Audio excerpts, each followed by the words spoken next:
आज आपण चिक्कू मिल्कशेक कसा बनवायचा ते बघणार आहोत। अगदी कमी साहित्यामध्ये हा चिक्कू मिल्कशेक रेडी टू ड्रिंकसाठी तयार होतो।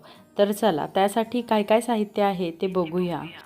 आपण काय करणार आहोत, प्रमाण घेणार आहोत ते म्हणजे 1 ग्लाससाठी काय काय लागतं ते 1 ग्लास चिक्कू मिल्कशेक बनवण्यासाठी 3 चिक्कू व्यवस्थित धुवून घेतलेले आहेत। मीडियम आकाराचे हे चिक्कू आहेत, पिकलेले घ्यायचे। त्याच्यानंतर एक मोठा बाऊल आपण किंवा मोठी वाटी आपण थंड दूध घ्यायचं आहे। दूध जर थंड असेल तर त्याच्यामध्ये आईस क्यूब घालायची गरज नाही। दूध जर नॉर्मल असेल तर जेव्हा आपण चिक्कू मिल्कशेक बनवतो तेव्हा आपण आईस क्यूब घालू शकतो।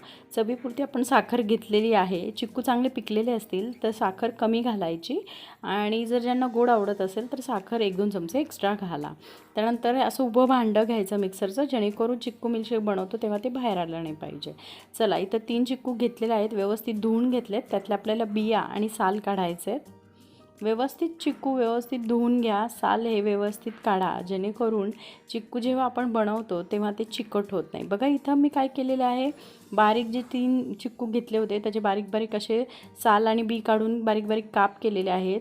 मिक्सरच्या मोठ्या भांड्यामध्ये, उभ्या भांड्यामध्ये हे मी जे बारीक केलेले जे तुकडे आहेत चिक्कूचे ते घालणार आहे। त्याच्यानंतर आवडीनुसार साखर घालायची। एक हार्डली 3 ते 4 चमचे आपण साखर घालायची। बारीक चमचा आहे म्हणून मी 1 ते 4 चमचे साखर घातली।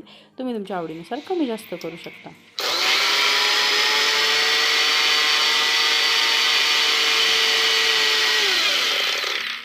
त्यानंतर दूध घालायचं।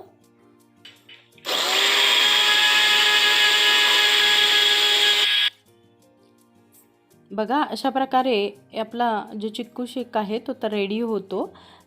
इथे ग्लास घेतलेला आहे आणि त्याच्यामध्ये आपण चिक्कू मिल्कशेक रेडी झालेला आहे तो ओतणार आहोत। 2 मिनिटात आपला चिक्कू मिल्कशेक रेडी टू ड्रिंकसाठी तयार होतो। काही त्यासाठी आपल्याला जास्त कष्ट करायला लागत नाहीत। मैत्रिणींनो, नक्की करून बघा, नक्की ही रेसिपी आवडेल।